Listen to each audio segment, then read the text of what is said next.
something was irking me. I was a father in my late 30s. I had a first young child, and I wasn't happy, and I didn't know why. And it's really hard when you're a dad or a mother and you're working your butt off and you're trying to provide for your family and you're not happy inside and you don't know why, because you're still on the hook to put food on the table, yet personally you're not, surviving as the way you'd like to. And so I went out and I was freelance for 6 years, and I was kind of like the cleaner from Pulp Fiction. I'd be one of the guys they call at the last minute to really sort out a brand when they're in trouble. And I did that. I was very busy for 6 years. But then I even found then I was starting to feel disillusioned with it. I'd worked at a lot of the name places in the States, and it's such a privilege, but at the same time you weren't feeling challenged anymore. And then I walked into my kitchen one day here in Los Angeles, not far from this studio here, and there was an answering machine on the table, which shows you that I'm a little bit older than some of the people listening to this podcast. And there was 5 messages on the answering machine. First one from my mum in Sydney, calling, because it's, the time difference. She was calling in the middle of the night, and she was calling loudly down the phone to try and reach me in my bedroom because the answering machine was in the kitchen. And she's saying, "Simon, pick up the phone, wake up, pick up the phone."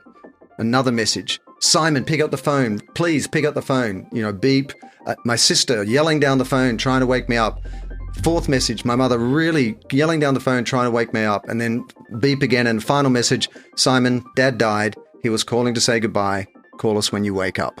I hadn't seen my dad for 5 years because I've been running around being a dad on the other side of the world or whatever. And he'd been sick for a long time. And I think those words, "wake up," took on a profundity to me that I don't even think she intended. She was just like, "Wake up," and we talked, and I went and did the part of the eulogy in Australia. But I realized I was unhappy, or I wasn't feeling challenged anymore professionally, and then this was really destabilized me personally. And I tell you, for the first time in my damn life, I got out of my own way. I was so at sea with being professionally and personally destabilized that I couldn't make sense of it. I couldn't take control of it. I couldn't write a list about what to do next. I couldn't run into my head and rationally make myself feel safe by thinking it through. I was just lost. I was, first time probably in my life, I was just at sea. 2 weeks later, I happened to read a speech that Bill Gates gave at the World Economic Forum that year where he said, "Hey, the global economic meltdowns just happened. The private sector is creating a lot of the problems. They're on the hook for fixing those problems. In fact, they're better equipped than anybody else to make a difference through business. So you got to do more."